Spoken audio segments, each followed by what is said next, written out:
ओम शांति। भगवत गीता श्लोक क्लास में आज का श्लोक है 13वें अध्याय का 26वां श्लोक, अध्याय 13 का श्लोक नंबर 26।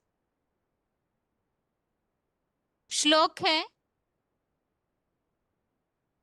यावत् संजायते किंचित सत्वं स्थावर जंगमम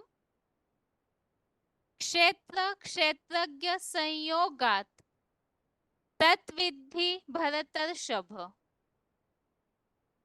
श्लोक दोबारा।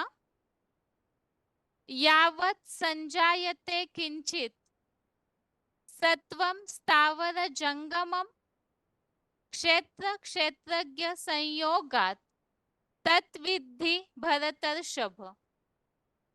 अध्याय 13 का श्लोक नंबर 26 आज हम पढ़ रहे हैं। श्लोक फिर से। यावत् संजायते किंचित सत्वं स्थावर जंगमम क्षेत्र क्षेत्रज्ञ संयोगात तत्विद्धि भरतर्षभ। श्लोक का संधि विच्छेद है यावत् संजायते किंचित सत्वं स्थावर जंगमम क्षेत्र क्षेत्रज्ञ संयोगात तत् विद्धि भरतर्षभ। श्लोक का संधि विच्छेद दोबारा। यावत् संजायते किंचित सत्वं स्थावर जंगमम क्षेत्र क्षेत्रज्ञ संयोगात तत् विद्धि भरतर्षभ।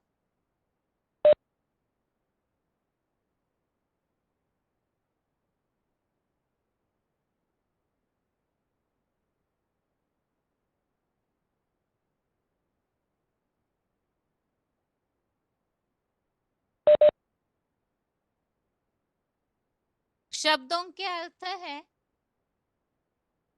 भरतर्षभ अर्थात हे भरतवंश में श्रेष्ठ। यावत अर्थात जो, किंचित अर्थात कुछ, स्थावर जंगमम अर्थात जड़ चेतन,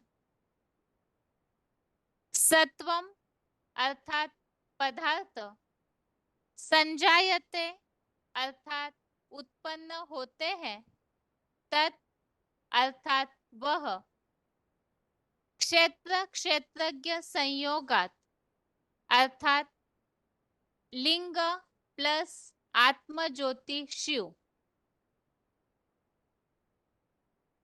क्षेत्र अर्थात हमने 13वें अध्याय के शुरू में ही समझा है अर्जुन का रथ, जिसे ही यहाँ लिंग कहा है, और क्षेत्रज्ञ अर्थात अर्जुन रथ का ज्ञाता, रथ और आत्मा दोनों का ज्ञाता, वो आत्म ज्योति शिव। तो क्षेत्र क्षेत्रज्ञ अर्थात लिंग प्लस आत्म ज्योति शिव, संयोगात अर्थात के संयोग से, विद्धि अर्थात जान।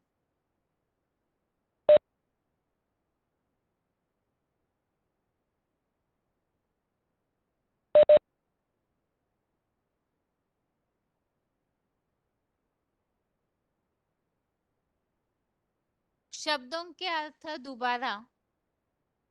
भरतर्षभ अर्थात हे भरतवंश में श्रेष्ठ। यावत अर्थात जो, किंचित अर्थात कुछ, स्थावर जंगमम अर्थात जड़ चेतन, सत्वम अर्थात पदार्थ, संजायते अर्थात उत्पन्न होते हैं, तत् अर्थात वह, लिंग क्षेत्र क्षेत्रज्ञ संयोगात क्षेत्र अर्थात साकार रथ लिंग क्षेत्रज्ञ अर्थात आत्मज्योति शिव संयोगात अर्थात के संयोग से विद्धि अर्थात जान। श्लोक का अर्थ है, हे भरत वंश में श्रेष्ठ, जो कुछ जड़ चेतन पदार्थ उत्पन्न होते हैं वह लिंग प्लस आत्म ज्योति शिव के संयोग से जान।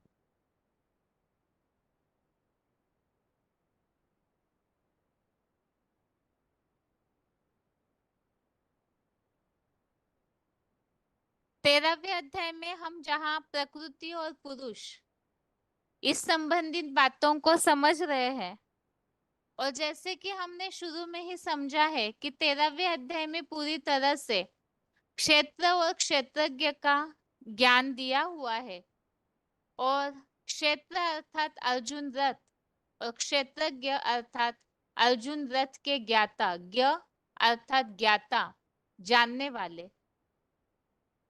तो जिस मुकर्रर तन में परमपिता शिव कलयुगांत में प्रवेश करके इस सृष्टि परिवर्तन का कार्य करते हैं, उस अर्जुन रथ को ही 13वें अध्याय में क्षेत्र कहा है।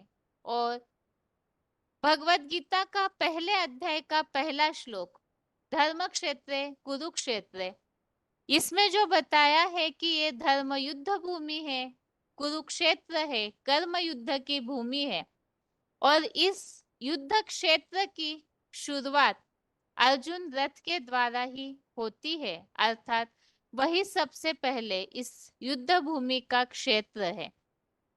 कलयुग अंत में जहां अनेक प्रकार के युद्धों की शुरुआत, संघर्षों की शुरुआत होती है, जिसके लिए कहा गया है महाभारी महाभारत युद्ध से ही स्वर्ग के गेट खुलते हैं, तो उस युद्ध की शुरुआत करने वाला वो अर्जुन रथ है, जिसे ही क्षेत्र के रूप में कहा हुआ है।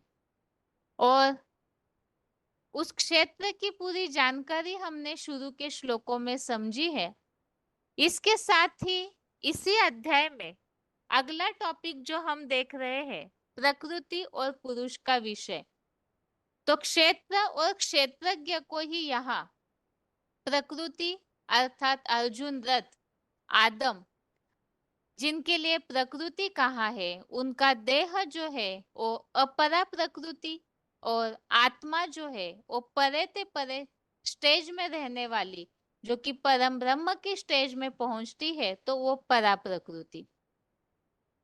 और इस तरह से अर्जुन का रथ ही प्रकृति है, जिसके द्वारा ही इस सृष्टि की शुरुआत मानी जाती है।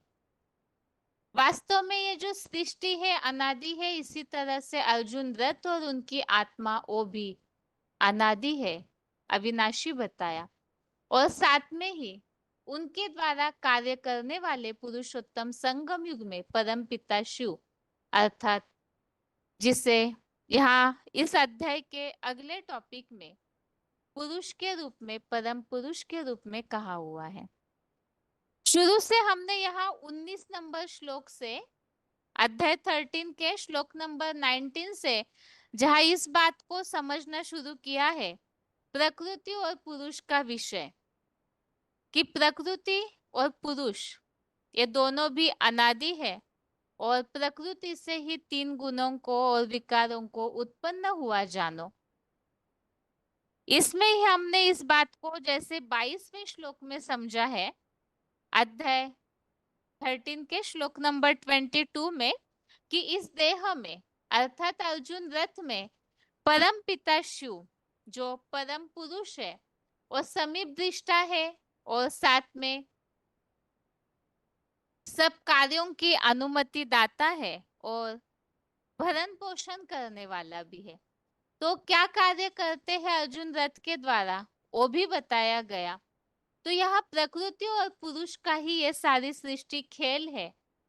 इस हिसाब से यहाँ पर जो इस श्लोक में अभी हमें बात समझनी है उस अनुसार अर्जुन रथ और परमपिता शिव इन दोनों का अर्थात जिसे साकार और निराकार का मेल कहा गया है, और अर्जुन रथ और उस रथ को चलाने वाले सारथी परमपिता शिव, ऐसे भी इसमें उल्लेख आया हुआ है। तो इन दोनों के द्वारा ही इस सृष्टि के जो कुछ भी जड़ चेतन पदार्थ है वो उत्पन्न होते हैं, ऐसे बताया हुआ है। तो इस श्लोक में 26 नंबर श्लोक में जो बात यहाँ हम समझ रहे हैं, भगवान अर्जुन को समझा रहे हैं कि जो कुछ भी ये जड़ चेतन पदार्थ उत्पन्न होते हैं वह लिंग प्लस आत्म ज्योति शिव के संयोग से ही जान। इस श्लोक का क्लैरिफिकेशन सहित अर्थ है, हे भरतवंश में श्रेष्ठ, जो कुछ जड़ चेतन रूप परा अपरा प्रकृति के पदार्थ संसार में उत्पन्न होते हैं वह सब पुरुषोत्तम संगम की मानसी शूटिंग में अनासक्त ज्ञान सूर्य लिंग प्लस आत्म ज्योति शिव रूप जगत पिता के संयोग से अंतिम जन्म में उत्पन्न जान। तो यहाँ पर इसमें ये बात समझाई जा रही है कि सृष्टि की जो शुरुआत होती है, हालांकि हमने इस बात को पहले भी और मुरलियों में भी समझा है कि प्रकृष्ट रूप से तो सृष्टि लीन हो जाए ऐसे नहीं होता है, परिवर्तन होता है। तो कलयुग अंत होने के बाद जब सतयुग की सृष्टि शुरू होनी है तो उस समय से नई सृष्टि की शुरुआत में जो कुछ भी परिवर्तन होता है वो सारा ही इस क्षेत्र और क्षेत्रज्ञ के सहयोग से ही उत्पन्न होता है। इसी संबंधित ही हमने 9वें अध्याय के चौथे श्लोक में भी इस बात को समझा है, अव्यक्त मूर्तिनाथ से यह सारा संसार विस्तार को पाता है, अर्थात महादेव जो शिव समान स्टेज को धारण करते हैं तो उस द्वारा ही ये सारी सृष्टि विस्तार को पाती है। यहाँ इसी बात को इस तरह से समझाया हुआ है अलग शब्दांकनों के साथ, जो कुछ जड़ चेतन रूप परा अपरा प्रकृति के पदार्थ संसार में उत्पन्न होते हैं वह सब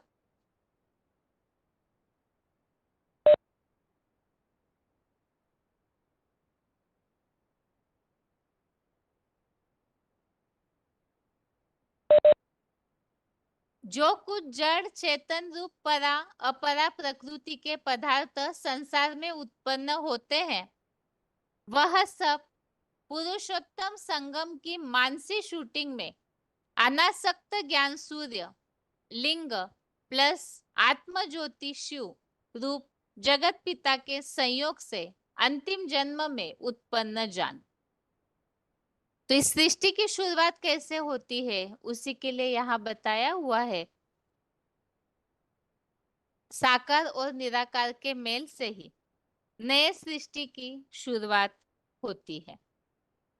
और इसमें बताया कि जड़ चेतन जो भी पदार्थ है, जड़ चेतन किस हिसाब से बताया, जड़ चीजें जो भी है इस सृष्टि की तो वो तो वास्तव में पहले से ही प्रकृति से जुड़ी हुई है। बाकी जैसे कि हम समझते हैं कि मुरलियों में जैसे बाबा ने बताया है कि जैसे ही चैतन्य आत्माएं परिवर्तन हो जाती है तो उसी आधार से इस सृष्टि की जो जड़ चीजें हैं वो भी वाइब्रेशन के आधार से सतो प्रधान बनती है। तो भगवान की याद की ताकत जिन जिन में भरती जाएगी तो वो आत्माएं उस तरह से वाइब्रेशन की शक्ति से परिवर्तन होकर के नई सृष्टि के लिए तैयार हो जाती है। तो इसी तरह से यहाँ बताया और उसके लिए शुरुआत करने वाले हैं साकार और निराकार का मेल, जैसे ही प्रकृति और पुरुष, रथी और सारथी, क्षेत्र और क्षेत्रज्ञ और लिंग प्लस आत्म ज्योति शिव रूप जगत पिता के संयोग से उत्पन्न जान। इसे ही 9वें अध्याय के चौथे श्लोक में अव्यक्त मूर्तिना से ही ये सारा संसार विस्तार को पाता है, ऐसे भी बताया हुआ है। अभी श्लोक संबंधित कुछ रेफरेंस श्लोक समझते हैं। सबसे पहले तो यहाँ है 7वें अध्याय का 6वां अध्याय 7 का श्लोक नंबर 6। यहाँ जो श्लोक में बात आई हुई है कि लिंग प्लस आत्म ज्योति शिव से जड़ चेतन की उत्पत्ति, अर्थात इस प्रकृति में संसार में जो भी जड़ चेतन पदार्थ है उनकी उत्पत्ति, इसी बात का उल्लेख अध्याय 7 के श्लोक नंबर 6 में इस तरह से मिलता है। सारभूत सब प्राणियों का, जड़ और चेतन सब प्राणियों का यह सारभूत मूर्ति रूप देह अर्थात अर्जुन रथ प्लस शिव समान आत्मा उद्गम है, ऐसा तू खुद को जान ले। और समस्त ज्योति प्लस बाबा समस्त जड़ जंगम प्राणी मात्र जगत का उत्पत्ति करता तथा विनाश करता पुरुषोत्तम संगम युग में। आज के श्लोक में भी यह स्पष्ट किया है अंतिम जन्म में उत्पन्न जान, और यहाँ इस तरह से बताया हुआ है कि जड़ जंगम प्राणी मात्र ये पुरुषोत्तम संगम युग में ही इन सब का उत्पत्ति करता तथा विनाश करता। तो सबसे प्रथम यहाँ टॉपिक है संयोग से उत्पन्न हुआ जान। अभी अगला रेफरेंस श्लोक है इसी टॉपिक पर, लिंग प्लस आत्म ज्योति शिव से जड़ चेतन की उत्पत्ति, 9वें अध्याय का 5वां अध्याय 9 का श्लोक नंबर 5। इसमें बताया हुआ है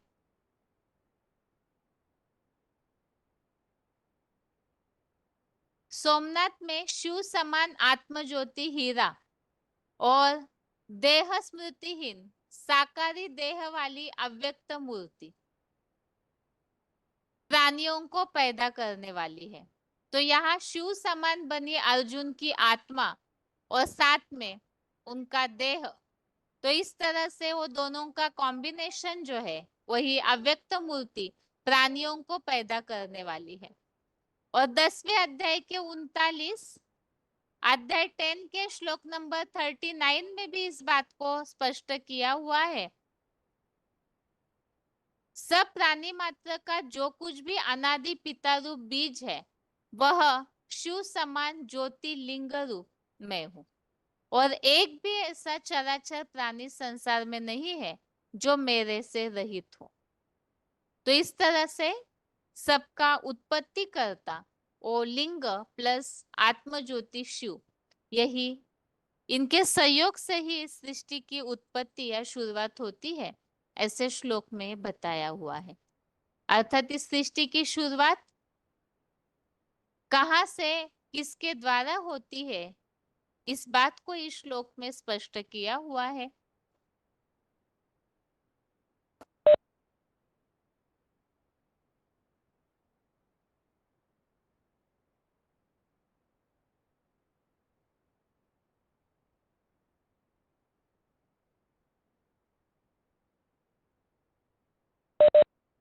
अभी आगे श्लोक का उच्चारण सुनते हैं, उसके बाद पॉइंट्स।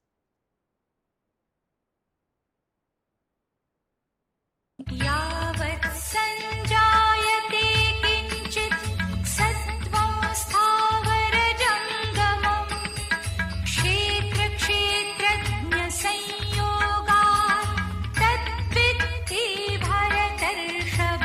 हे भरतवंश में श्रेष्ठ, जो कुछ जड़ चेतन रूप परा अपरा प्रकृति के पदार्थ संसार में उत्पन्न होते हैं वह सब पुरुषोत्तम संगम की मानसी शूटिंग में अनासक्त ज्ञान सूर्य आत्म ज्योति शिव प्लस लिंग रूप जगत पिता के अंतिम जन्म में संयोग से उत्पन्न जान।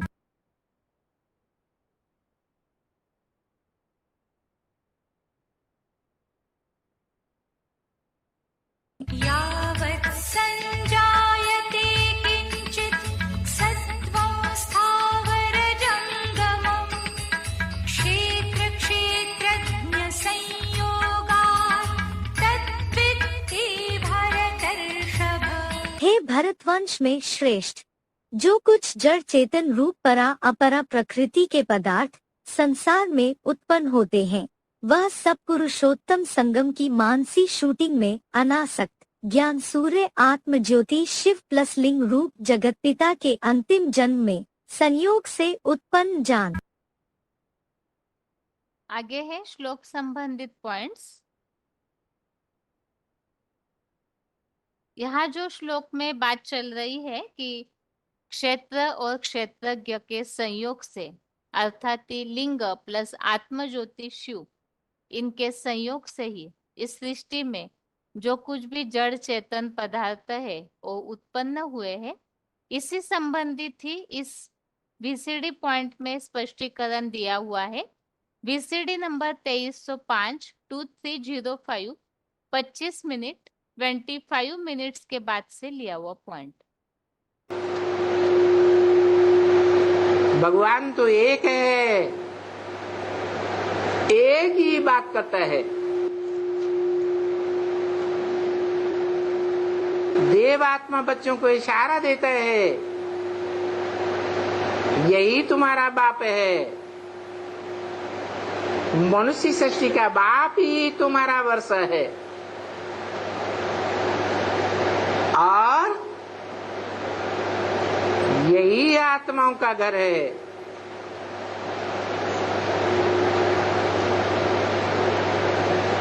आत्मा का बाप पिता,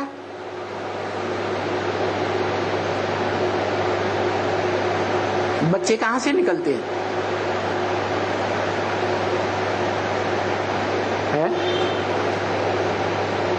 कहते हैं बच्चे मां से पैदा होते हैं।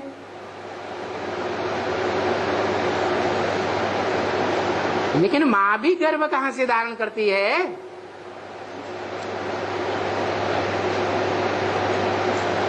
बच्चे का गर्भ धारण किया ना,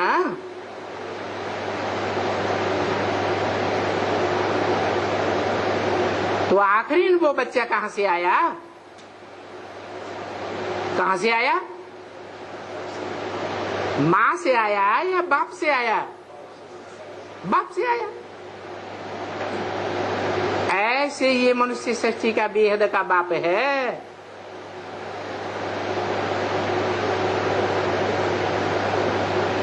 जहां से इस सारी जड़ जंगम सृष्टि का निर्माण होता है, वो सदा ही सृष्टि पर कायम है और एक ही सदा कायम है, एक ही सत्य है। सत्य कोई दो चार नहीं होते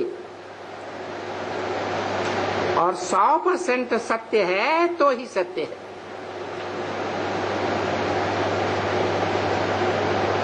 थोड़ा भी मिक्स है परसेंटेज में तो सत्य कहें या सत्य कहें। भरे हुए दूध के घड़े में एक बूंद सर्प का विष मिला दो तो सारा क्या हो जाएगा? विष ही हो जाएगा।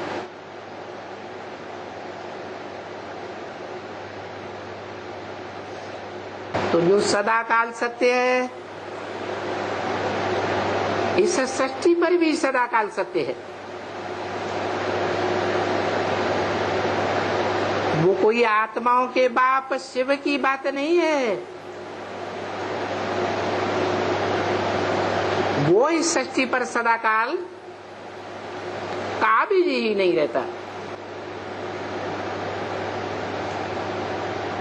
वो तो 5000 वर्ष के लिए आत्मलोक का वासी हो जाता है। लेकिन ये जो सृष्टि है, जहां सृजन का कार्य चलता ही रहता है,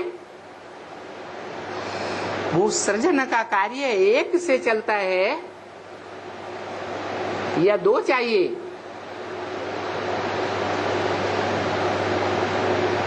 एक से सृजन होगा क्या?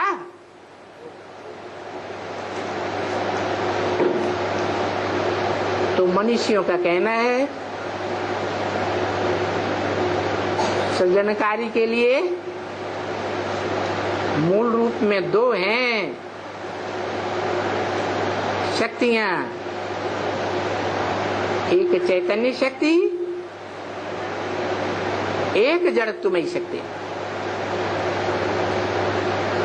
जड़त्वमयी शक्ति को प्रकृति कहते हैं। पृथ्वी, जल, वायु, अग्नि, आकाश का संघात प्रकृति कही जाती है। वो प्रकृति माता का रूप है और प्रकृति का पति पिता का रूप है आत्मा, पुरुष। तो ये सारी सृष्टि प्रकृति और पुरुष का खेल है। परंतु मनुष्य सृष्टि का बाप पुरुष तो है, परंतु परम पुरुष नहीं है। परम पुरुष कौन है?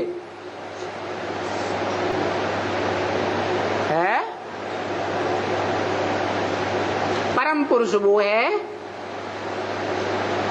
जो सबका बाप है। मनुष्य सृष्टि के बाप का भी बाप है,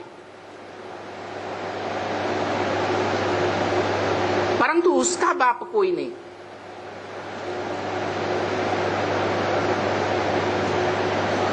वो परम पुरुष और वो पराशक्ति जिसे प्रकृति कहा जाता है, दोनों का मेल होता है, तब इस सृष्टि का सृजन का कार्य आरंभ होता है।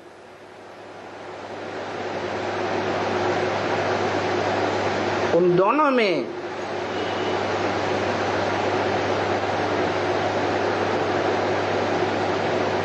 एक है पुरुष जिसे परम पुरुष कहा जाता है, supreme soul Shiv, spiritual godfather. वो जब इस सृष्टि पर आता है तो पराशक्ति को चुनता है। कौन है वो पराशक्ति?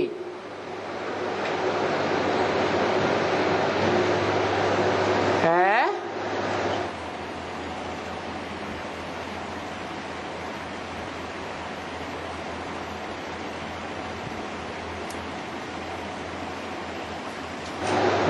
पहली माता कौन है?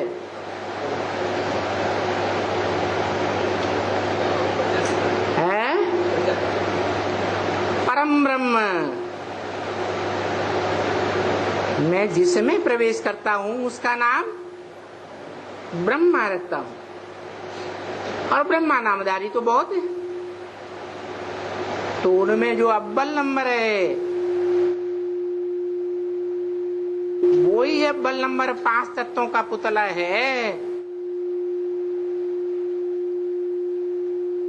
जो पुतला पराशक्ति का रूप है,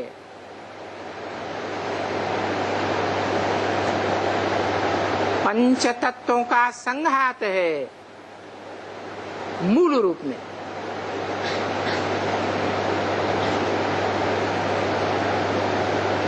परंतु उस पंच तत्वों से बने हुए शरीर को चलाने वाला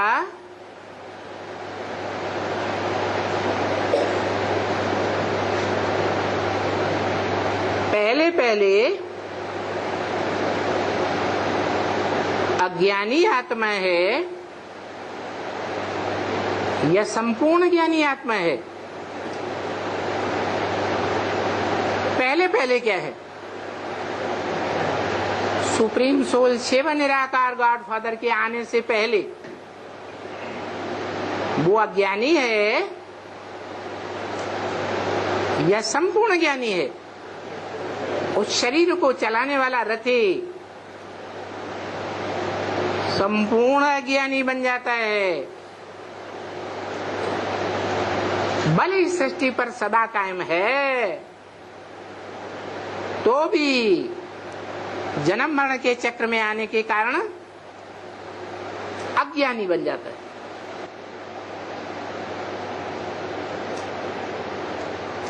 अज्ञानी का अर्थ ही है पत्थर बुद्धि। इसीलिए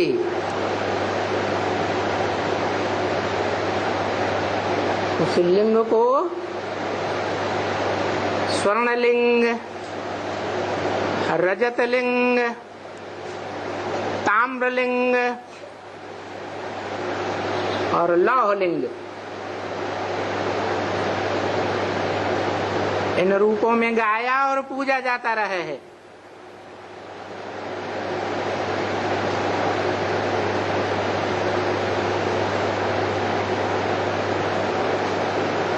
वो बड़े से बड़ा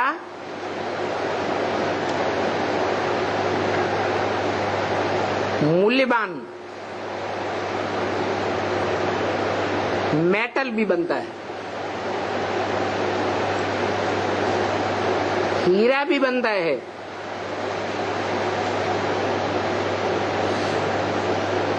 जिसे हीरे की पूजा द्वापर युग के आदिकाल में राजा विक्रमादित्य के द्वारा हुई थी। हीरा भी था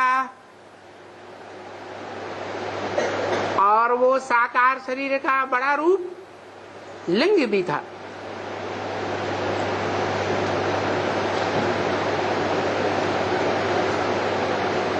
सुप्रीम सोल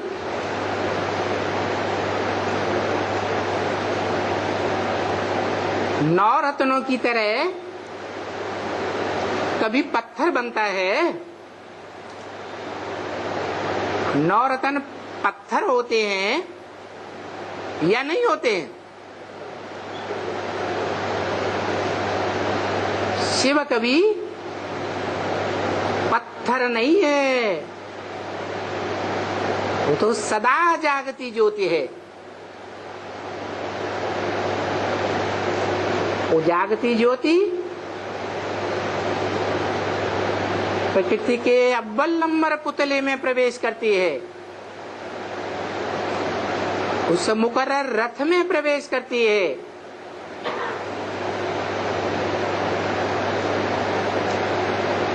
तो अपना परिचय दे करके उसे आप समान भी बनाती है।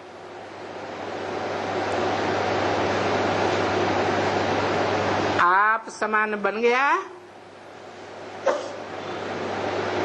बच्चा बाप समान बन जाता है। बाप की तरह दुकान या कारखाने को संभालने योग्य बन जाता है तो बाप वानप्रस्थी हो जाता है।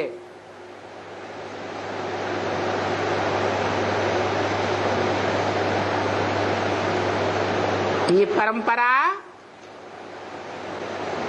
सृष्टि में चलती रहती है। इसीलिए गीता में लिखा है मम वर्तमान वर्तन्ते मनुष्या पार्थ सर्वशः।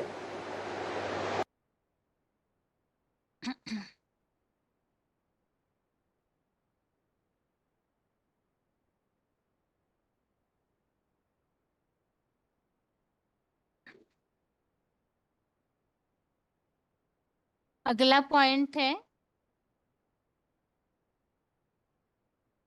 VCD number 2420, VCD number 2420, 34 minute 34 minute के बाद से लिया हुआ पॉइंट है अनासक्त ज्ञान सूर्य। तो वास्तव में वो सूर्य जिसका कोई के साथ कभी भी किसी भी स्थिति परिस्थिति में अटैचमेंट नहीं होता, लगाव होता ही नहीं, जिसका लगाव होगा वो संग के रंग में आएगा। क्या उस आत्मा का कभी भी किसी के संग के रंग में आने से लगाव, अटैचमेंट पैदा नहीं होता, इसलिए वो सदा डिटैच रहता है। और इससे सच्चे रूपी रंगमंच पर उसकी यादगार जड़ सूर्य देखा जाता है। जड़ सूर्य का ग्रहों से, उपग्रहों से,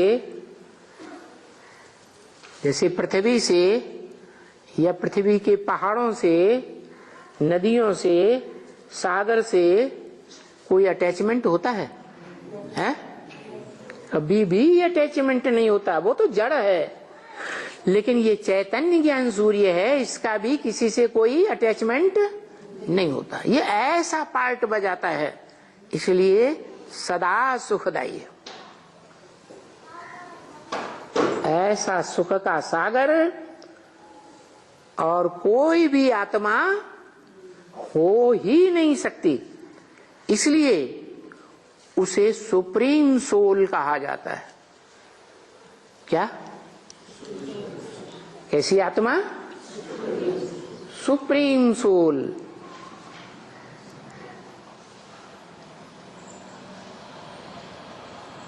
वैसा पार्ट और कोई बजा ही नहीं सकता। इस तरह से 13वें अध्याय के इस 26वें श्लोक संबंधित पॉइंट हमने समझे, जिसमें मुख्य बात जो समझी हुई है कि ये सृष्टि में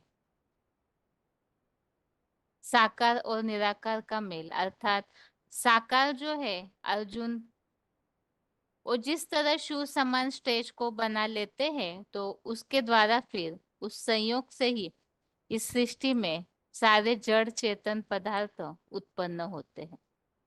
अभी रिवीजन के श्लोक, रिवीजन के लिए 11वें अध्याय के 7वें श्लोक से 9वें श्लोक तक, रिवीजन के लिए अध्याय 11 का श्लोक नंबर 7 से 9 तक। यहाँ पर जैसे कि हम समझ रहे हैं 11वें अध्याय में विश्व रूप दर्शन योग, जिसमें अर्जुन को भगवान ने विराट रूप दिखाया है। तो सबसे पहले अर्जुन ने जो बात कही है कि आप यदि ऐसा मानते हो कि ये जो चमत्कार है या आपका ये जो योग ऊर्जा वाला ऐश्वर्यवान संपन्न स्वरूप है, ये मैं देख सकता हूँ, तो मुझे आप वो रूप दिखाइए। इस पर भगवान ने ज्ञान नेत्र से, अर्थात ज्ञान के द्वारा अर्जुन को विराट रूप की महिमा या विराट रूप का साक्षात्कार कराना शुरू किया। इसमें जैसे हमने 5वें श्लोक में समझा कि सैकड़ों और हजारों ऐसे मेरे पुत्र रूप दिव्य रूपों को देखो, और ये अनेक वर्ण अनेक आकारों वाले हैं। इसके अलावा हमने समझा कि जो मुख्य रुद्राक्ष है, रुद्र है, तो ऐसी जो आत्माएं हैं वो भगवान के विराट रूप में समाई हुई है, जिसमें 12 सूर्य रूप चक्रवर्ती, अष्टवसु, 11 रुद्र, 2 अश्विनी कुमार अर्थात रामकृष्ण वाली आत्माएं, 49 मरुत अर्थात सूक्ष्म शरीरधारी, और इसी प्रकार पहले कभी भी न देखे हुए आश्चर्यों को देखो। अर्थात पूरे कल्प में भगवान तो इस सृष्टि पर एक ही बार आते हैं, तो इसीलिए सारी सृष्टि की आत्माएं इस परमपिता शिव जिस तन के द्वारा विराट रूप धारण कराते हैं, तो उससे जुड़ जाती है। तो इसीलिए बताया पूर्व जन्मों में कभी भी न देखे हुए सारे ऐसे आश्चर्यों को देखो। अभी 7वें श्लोक में और विराट रूप में अलग से ये बात बताई हुई है कि जो कुछ भी देखना है वो इस एक तन के द्वारा ही, जो मनुष्य सृष्टि का बीज है, उस बीज में ही सारा वृक्ष समाया हुआ है, जो कि वो बीज ही फिर बड़ा होते होते विराट रूप धारण करता है। तो उसी में सारी सृष्टि को देख सकते हैं। इस संबंधित अभी आज का श्लोक है रिवीजन का 11वें अध्याय का 7वां अध्याय 11 का श्लोक नंबर 7 है। इह कस्तम जगत कृष्णम पश्चाद्य सचराचरम मम देहे गुडाकेश यच्छान्यत द्रष्टुमिच्छसि। श्लोक दोबारा। इह कस्तम जगत कृष्णम पश्चाद्य सचराचरम मम देहे गुडाकेश यच्छान्यत द्रष्टुमिच्छसि। अर्थात हे निद्राजित अर्जुन, आज मेरे इस मानवीय बीज रूप बाप महादेव अर्थात आदम की देह में जड़ और चेतन सहित संपूर्ण जगत को प्रतीकात्मक वट वृक्ष में एक ही जगह में स्थित देख लो, और जो अन्य कुछ भी देखना चाहते हो तीसरे ज्ञान नेत्र से देख लो। तो यहाँ भगवान ने अर्जुन को बताया है कि जिस तन के द्वारा परमपिता शिव इस सृष्टि में संसार के सामने प्रत्यक्ष होते हैं, तो मानवीय बीज रूप बाप महादेव अर्थात आदम की देह में ही ये सारे संपूर्ण जगत को एक ही जगह में स्थित देख लो। और इसी संबंधित अर्थात बीज में सारा वृक्ष समाया हुआ है, जैसे कि अभी अभी हमने श्लोक 13वें अध्याय में समझा कि उसी से ही सारी सृष्टि निकलती है। तो बीज में तो पेड़ में जो कुछ भी है, फल है, टालियां है, पत्ते है, फूल है, वो बीज में सब कुछ समाया हुआ रहता है। ऐसे ये जो मनुष्य सृष्टि रूपी वृक्ष है, इसमें जो कुछ भी जड़ चेतन पदार्थ है वो सारे ही उस बीज में भी समाये हुए हैं। इसीलिए बताया उस एक में ही जो कुछ भी देखना चाहते हो वो देख लो। इसी संबंधित यहाँ रेफरेंस श्लोक लिए हुए हैं। संपूर्ण जगत बीज आदम की देह में ही स्थित है। इसके लिए 11वें अध्याय का 13वां अध्याय 11 का श्लोक नंबर 13, इसमें भी इसी बात को स्पष्ट किया है।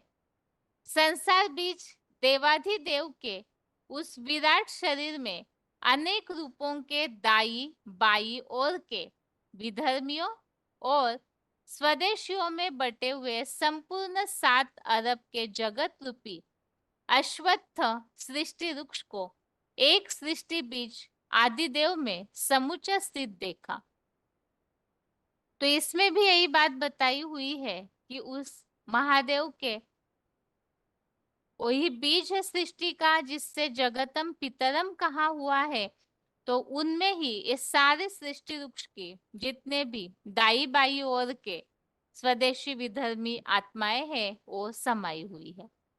और 13वें अध्याय का 30वां अध्याय 13 का श्लोक नंबर 30, इसमें भी इसी बात को बताया है। जब प्राणियों की आकृति में भिन्नता को सृष्टि के एक बीज आदम में उपस्थित विराट पुरुष को देखता है और उससे ही सृष्टि के अनेक धर्मों के विस्तार को जानता है। तो एक में ही सारे सृष्टि वृक्ष के विस्तार को जानने की बात यहाँ स्पष्ट की हुई है। अभी इसी श्लोक संबंधित पॉइंट्स हम समझते हैं किस तरह से महादेव जो मनुष्य सृष्टि के बीज है उनमें ही सारी सृष्टि समाई हुई है। कौन है चैतन्य वट वृक्ष?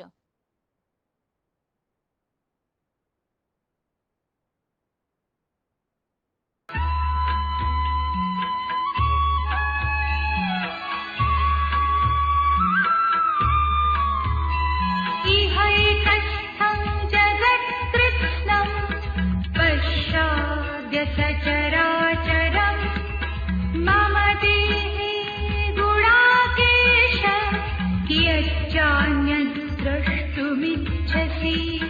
गुडाकेश अद्य मम इह देहे। हे निद्राजीत अर्जुन, आज मेरे इस देह में सचराचरम कृत्स्नम जगत जड़ और चेतन सहित संपूर्ण जगत को एकस्थम पश्य एक ही जगह में स्थित देख लो। चयत अन्यत द्रष्टुम इच्छसि, और जो अन्य कुछ भी देखना चाहते हो।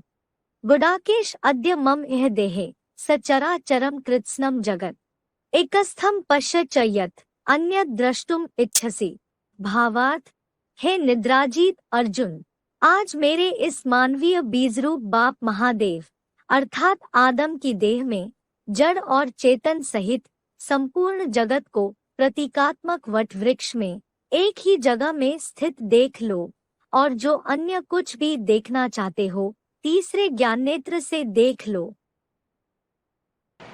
जो ग्रेट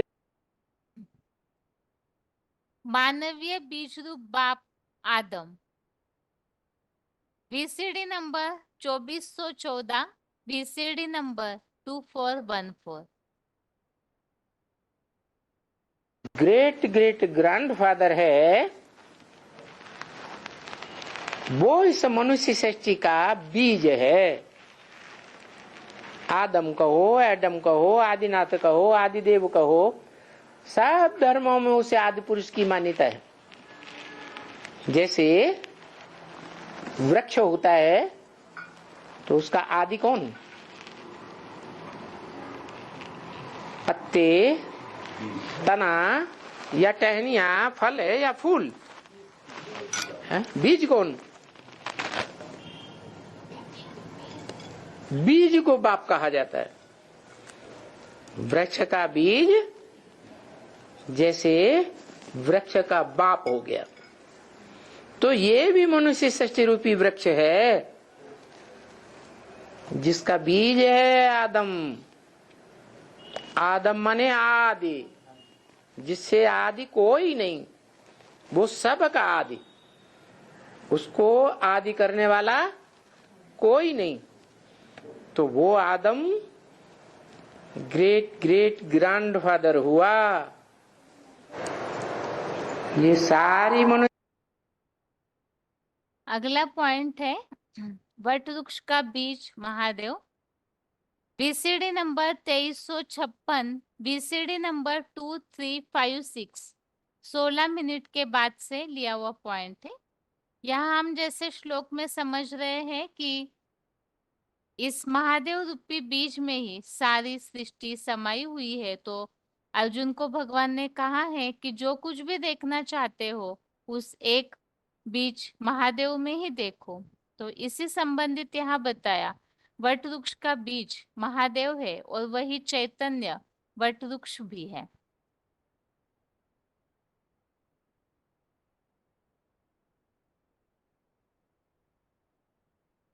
ये सारी मनुष्य सृष्टि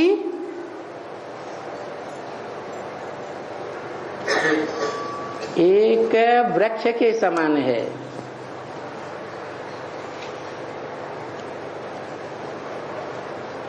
जिस कल्प वृक्ष कहो, सृष्टि वृक्ष कहो, गीता में अश्वत्थ वृक्ष कहा गया है।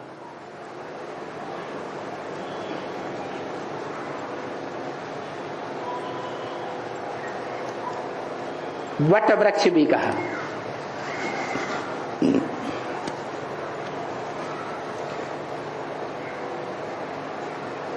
बड़े से बड़ा वृक्ष बड़ा का वृक्ष ही होता है,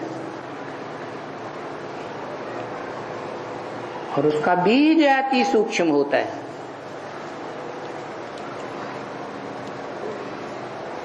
हम आत्माएं अपने शरीर रूपी वृक्ष के बीज हैं, चैतन्य बीज। परंतु सारी मनुष्य सृष्टि का बीज भी तो कोई होगा,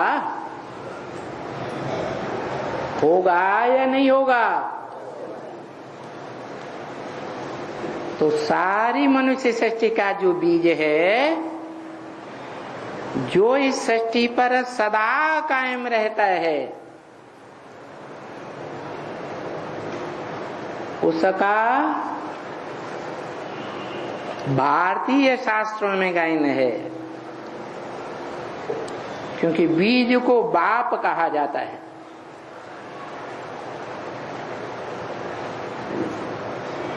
इस जगत का बीज शास्त्रों में गाया हुआ है, जगतम पितरम वंदे पार्वती परमेश्वरो। सारी जगत के पिता शंकर को माना जाता है। ये सारी अगला पॉइंट है, जड़ चेतन सहित संपूर्ण जगत एक ही बीज में स्थित है। PCD number 2311, PCD number 2311, 36 minute के बाद से लिया हुआ पॉइंट।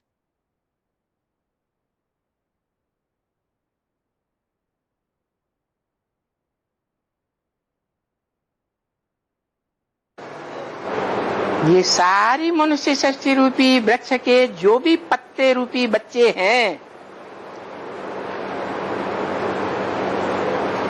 चाहे पहला पत्ता हो और चाहे 500-700 करोड़ पत्ते हो, उनका मूल जनक कौन है, मूल बाप कौन है? कहेंगे मनुष्य सृष्टि का कोई बाप है जहां से ये मनुष्य सृष्टि रूपी पत्ते निकलते हैं?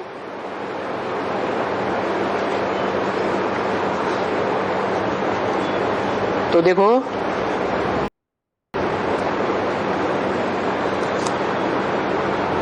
बाप एक है और उसका छोटा या बड़ा परिवार होता है। उस परिवार में रचनाएं अनेक हैं, बच्चे अनेक हैं।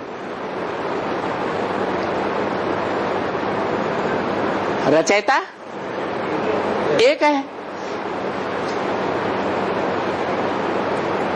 तो जो रचयिता एक है, उस एक रचयिता से ही, एक बाप से ही सारी सृष्टि का जन्म होना चाहिए या नहीं होना चाहिए? तब ही कहा जाएगा वसुधैव कुटुंबकम। सृष्टि का आदिकाल में एक ही था, मनुष्य सृष्टि का बाप, और उसी से सारी सृष्टि विस्तार को पाई है।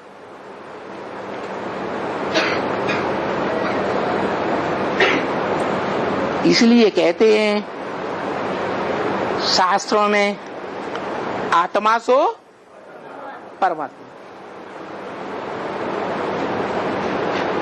अर्थात ये जितनी भी मनुष्य आत्माएं हैं, या इस सृष्टि पर पशु पक्षी पतंगे कीटाणु आदि जो भी आत्माएं हैं,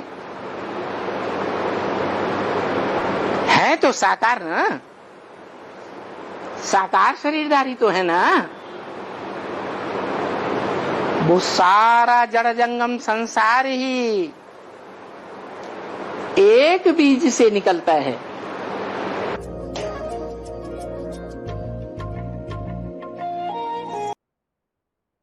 अभी अगला श्लोक है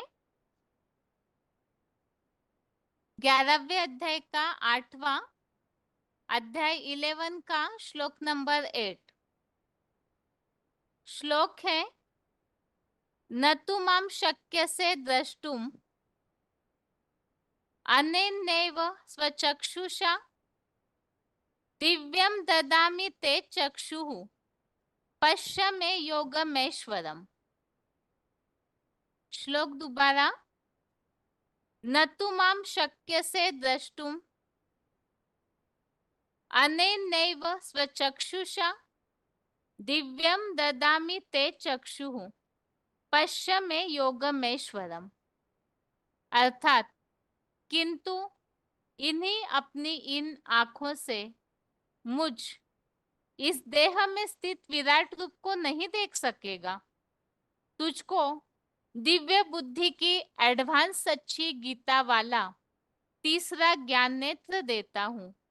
जिससे मेरे 84 जन्मों के भी ऐश्वर्यवान यौगिक ऊर्जा संपन्न हीरो पार्टधारी रूप को देख सकेगा।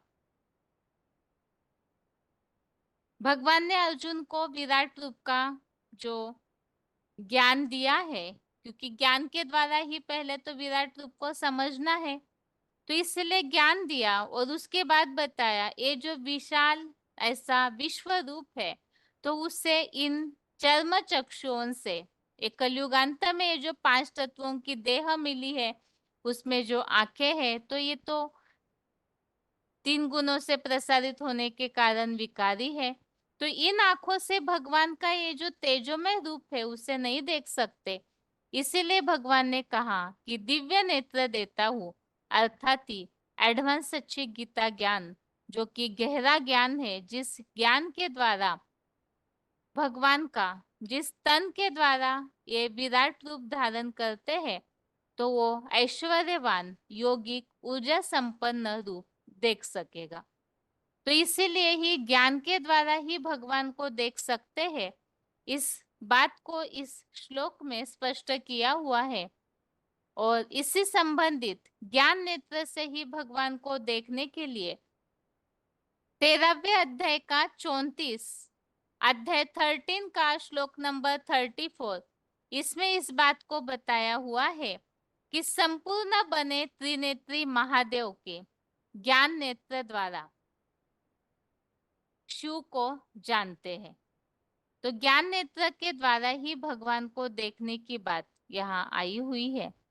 अभी आगे इसी से जुड़ा हुआ 9वां श्लोक है, अध्याय 11 का श्लोक नंबर 9। इसमें जो टॉपिक यहाँ चेंज हुआ है, 9वें से 14वें श्लोक तक संजय द्वारा धृतराष्ट्र के प्रति विश्व रूप का वर्णन।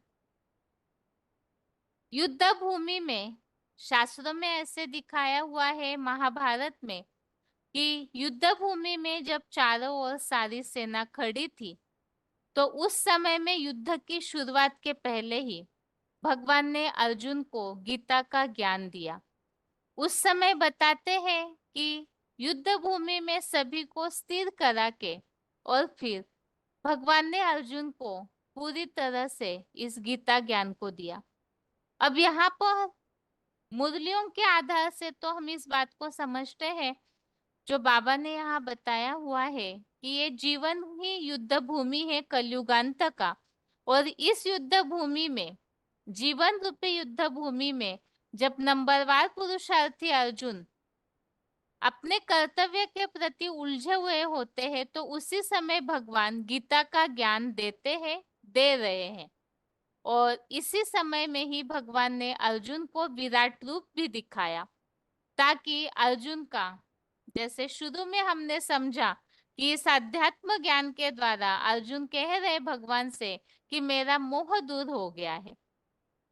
तो पहले अध्याय में जैसे कि अर्जुन को अपने सगे संबंधियों के प्रति मोह आ रहा था, उसके लिए वो अपना राज्य अर्थात स्वर्ग को भी त्यागने के लिए तैयार हो गए थे।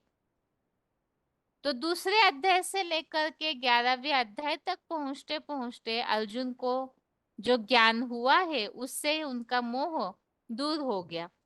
तो इसीलिए ही भगवान अर्जुन को ज्ञान के द्वारा भगवान का वास्तविक स्वरूप, विराट रूप, जिसमें सारा विश्व समाया हुआ है, उसे बता रहे थे।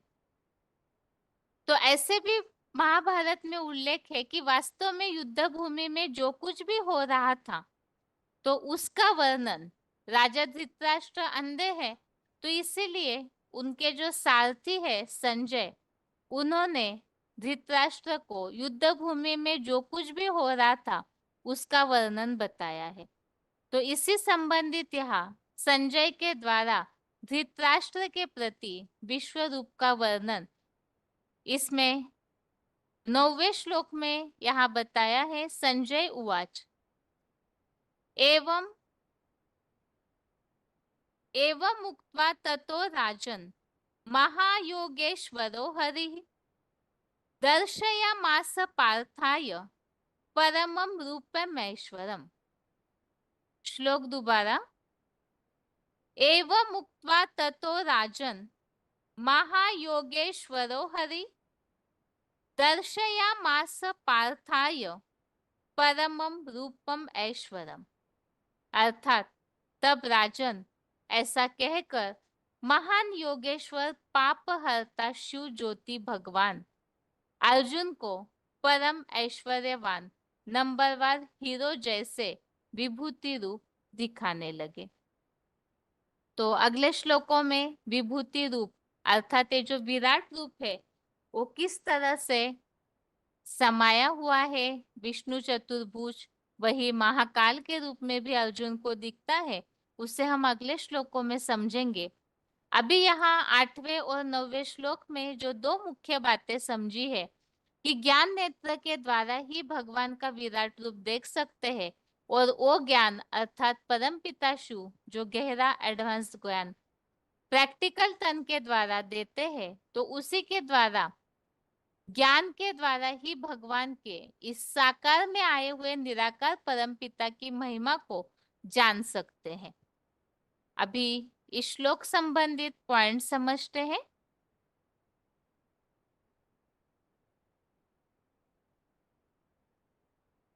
अर्जुन भगवान के विराट रूप को कैसे देख पाया, इस संबंधित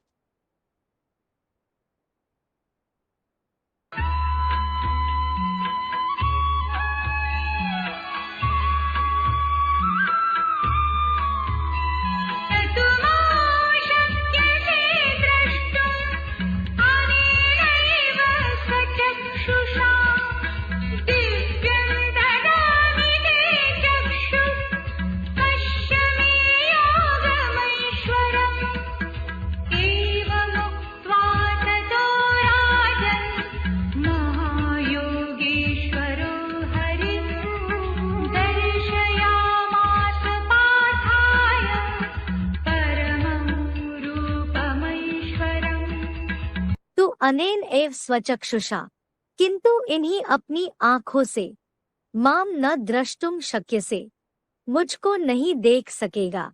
ते दिव्यम चक्षु ददामि तुझको दिव्य नेत्र देता हूँ। मैं ऐश्वरम योगम पश्य मेरे ऐश्वर्यवान यौगिक रूप को देख। संजय ने कहा।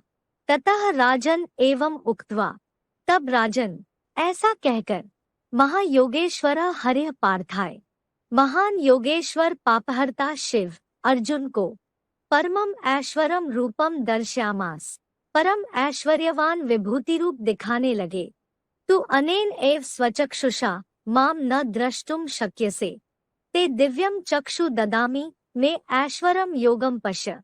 ततः राजन एवं उक्त्वा महायोगेश्वर हरे पार्थाय परमम ऐश्वरम रूपम दर्श्यामास। भावार्थ किंतु इन्हीं अपनी इन आँखों से मुझ इस देह में स्थित विराट रूप को नहीं देख सकेगा।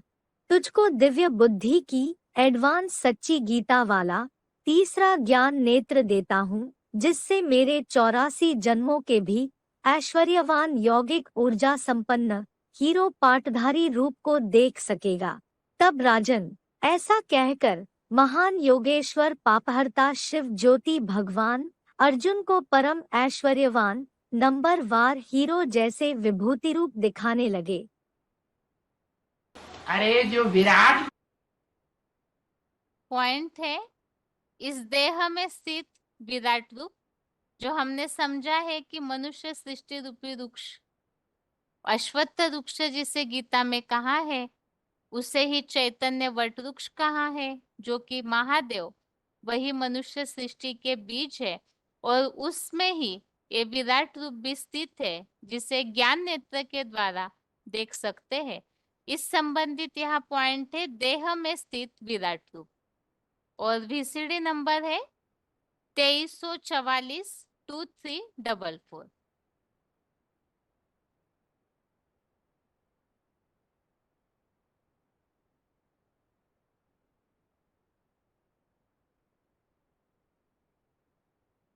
अरे जो विराट रूप दिखाया है उसमें पांव को वो पाँव का जो घुटने से नीचे का हिस्सा है उसे बताया कलयुग। घुटने से ऊपर का हिस्सा है नाभि तक, उसे बताया द्वापर। वहां से द्वैतवाद शुरू होता है ना। क्या विराट रूप का क्या शुरू हो गया? एक टांग इधर गई, एक टांग इधर गई। भारतीय धर्म इधर जाते हैं और विदेशी धर्म उधर जाते हैं, बाई ओर जाते हैं, खराब रास्ते में। तो बताया वाम मार्ग में गए, द्वैतवाद हो गया।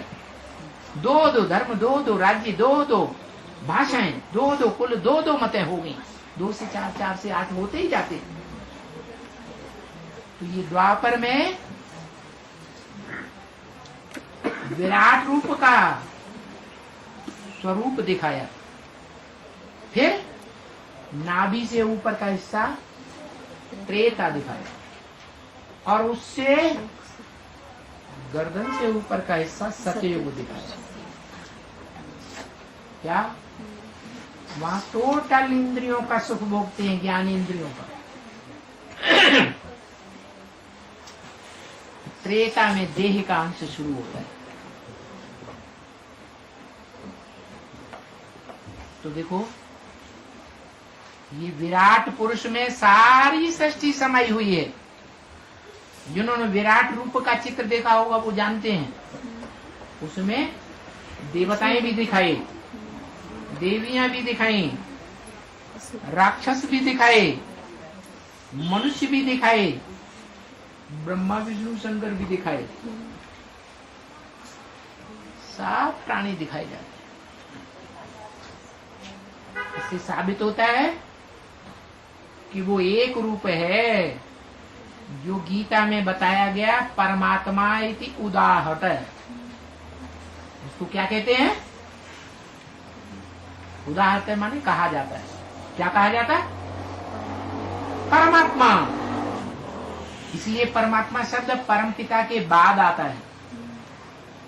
जैसे शिव के बाद शंकर आता है, बड़ा पहले छोटा बाद। तो बड़ा है आत्माओं का बाप परम पिता, जिसका कोई पिता नहीं। और फिर बाद में है परमात्मा। कैसी आत्मा? जो जन्म मरण के चक्र में आने वाली आत्माओं में परम पार्टधारी है। अरे बाप दादा प्रैक्टिकल में। अगला पॉइंट है, इन आंखों से भगवान को नहीं देख सकते हैं। वार्तालाप नंबर 1406, डिस्कशन नंबर 1406। अरे बाप दादा प्रैक्टिकल में है या नहीं है? और अव्यक्त है या व्यक्त है? हैं? व्यक्त है। इन आंखों से देख सकते हैं बाप दादा को। आप देख सकते हैं कि सारी दुनिया देख सकती है? हैं? आप देख सकते हैं। तीसरे नेत्र से देख सकते हैं कि इन आंखों से देख सकते हैं। ज्ञान के नेत्र से आप देख सकते हैं। दुनिया वाले नहीं देख सकते और बीके वाले भी नहीं देख सकते। भगवान इन आंखों से दिखाई देता है। कोई को भी दिखाई देता है। बड़े बड़े ऋषि मुनि हुए, बड़े बड़े महात्माएं हुए, बड़े बड़े दिग्गज हुए ब्राह्मणों की दुनिया में। इन आंखों से किसी ने देखा क्या है? नहीं देखा। ऐश्वर्यवान। अगला पॉइंट है जो बताया हुआ है ऐश्वर्यवान योग ऊर्जा वाला स्वरूप। तो ऐश्वर्यवान के लिए VCD नंबर 2812 2812।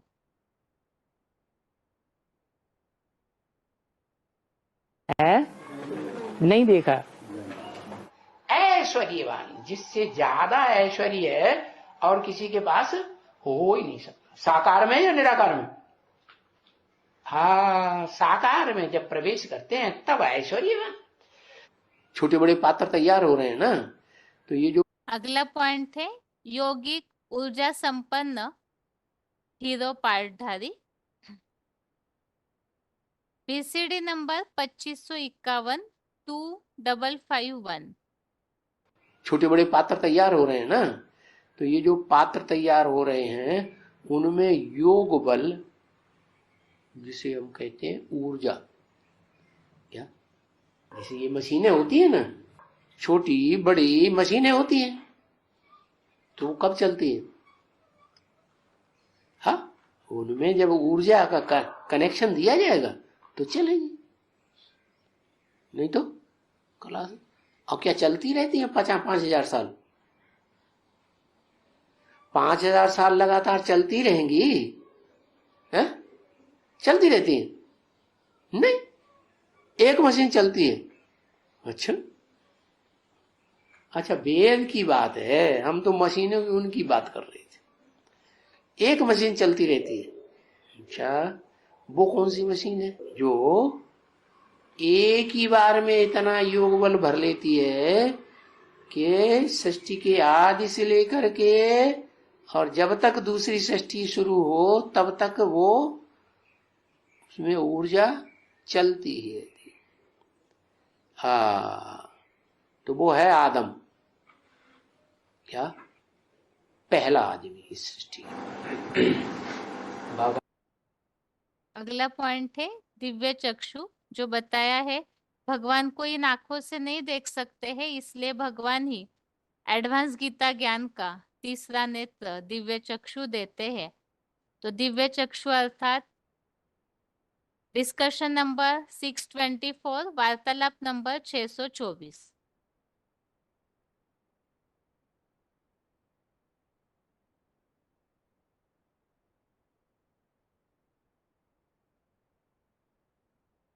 पहला आदमी इस सृष्टि का।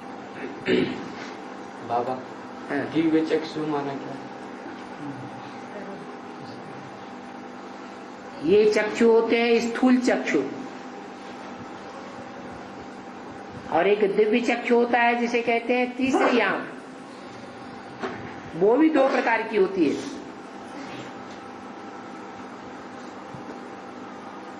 एक होती है साक्षात्कार वगैरह करते हैं दिव्य चक्षु से, वो उतनी पावरफुल और स्थायी रहने वाली चीज नहीं है, लेकिन ज्ञान के आधार पर जो दिव्य चक्षु पक्का हो जाता है,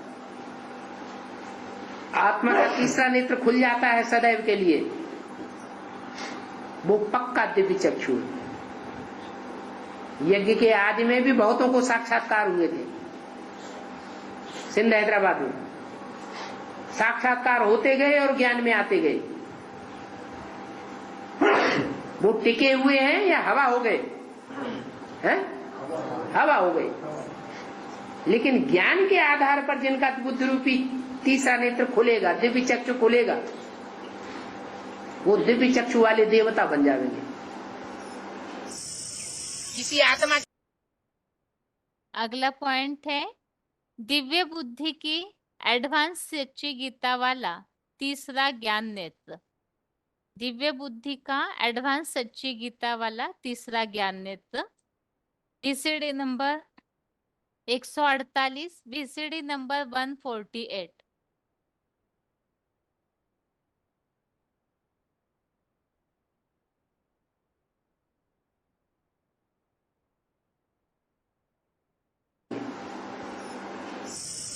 किसी आत्मा के पार्ट को हम नहीं पहचान सकते इन आंखों से देख करके। ये परमात्मा बाप आकर के हमको तीसरा नेत्र देता है। वो त्रिनेत्री आकर के बनता है, वो तीसरा ज्ञान का नेत्र देता है, जिस ज्ञान नेत्र से हम अपने आत्मा के अनेक जन्मों को भी पहचानते हैं और परमात्मा बाप के उस साधारण स्वरूप में उस विशेष तुरिया पार्ट बजाने वाले सुप्रीम सोल को भी पहचान लेते हैं। वो कुछ विशेष मूर्तियों के द्वारा पार्ट बजाता है, उन त्रिमूर्तियों को भी पहचान लेते हैं। कौन ब्रह्मा है, कौन विष्णु है, कौन शंकर है, ये पूरा अच्छी रीति समझ में आ जाता है। प्रूफ सहित समझ में आना चाहिए। बिना प्रूफ और प्रमाण के बुद्धिमान लोग मानने के लिए तैयार नहीं होते। महाभारत में श्री कृष्ण अर्जुन को दिव्य दृष्टि देकर विराट रूप को बुद्धि के ज्ञान नेत्र से देख सकते हैं। विराट रूप को बुद्धि के ज्ञान नेत्र से देख सकते हैं। वार्तालाप नंबर 1663, डिस्कशन नंबर 1663। लिए तैयार नहीं होते। महाभारत में श्री कृष्ण अर्जुन को दिव्य दृष्टि देकर विराट रूप दिखाते हैं, तो प्रैक्टिकल में शिव बाबा हम बच्चों को विराट रूप कैसे दिखाते हैं? दिव्य बुद्धि नहीं देते। जो दिव्य बुद्धि देते हैं उस बुद्धि से ज्ञान नहीं समझते। ज्ञान जब समझ में आ जाता है तो बुद्धि में आता है ना कि भगवान की भुजाएं कौन कौन सी हैं? अनेक बाहु दरवक्त्र नेत्रम कौन कौन से हैं? अनेक बाहु माने अनेक भुजाएं, भगवान का काम करने वाली, भगवान की ईश्वरीय सेवा करने वाली अनेक भुजाएं हैं ना हम बच्चे। अनेक बाहु, उदर, अनेक पेट, बुद्ध रूपी पेट, वक्त्र, आंखें, भगवान की आंखें हैं कि नहीं हम बच्चे? भगवान को किसकी आंखों से देखता है? कोई गंदा काम कर रहा है वो समझता है हमने गंदा काम किया, हमें कोई नहीं देखता, लेकिन कोई देख सकता है कि नहीं है? तो भगवान की आंखें नहीं है वो है। भगवान की आंखें देख लेंगी और बाप को बता देंगी। वो समझते हैं भगवान कुछ नहीं देखता, वो तो बिंदी है। तो ऐसे थोड़ा ही है। तो बाबा का विराट रूप क्या है? वही विराट रूप है जिसमें अनेक बाहें हैं, अनेक आंखें हैं, अनेक मुख हैं। ये सब क्या है? विराट रूप है। दिव्य दृष्टि से देखा जाता है। ये दिव्य दृष्टि दिव्य बुद्धि की बात है।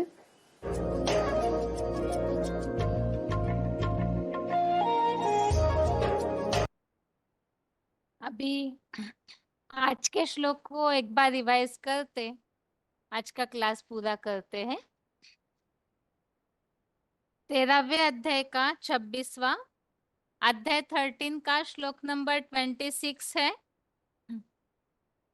यावत् संजायते किंचित सत्वम स्थावर जंगमम क्षेत्र क्षेत्रज्ञ संयोगात् तत्विद्धि भरतर्षभ। श्लोक दोबारा। यावत् संजायते किंचित सत्वम स्थावर जंगमम क्षेत्र क्षेत्रज्ञ संयोगात् तत्विद्धि भरतर्षभ। अर्थात हे भरत वंश में श्रेष्ठ, जो कुछ जड़ चेतन रूप परा अपरा प्रकृति के पदार्थ संसार में उत्पन्न होते हैं, वह सब पुरुषोत्तम संगम की मानसी शूटिंग में अनासक्त ज्ञान सूर्य लिंग प्लस आत्म ज्योति शिव रूप जगत पिता के संयोग से अंतिम जन्म में उत्पन्न जान। तो 13वें अध्याय में यहाँ हम समझ रहे प्रकृति और पुरुष का विषय।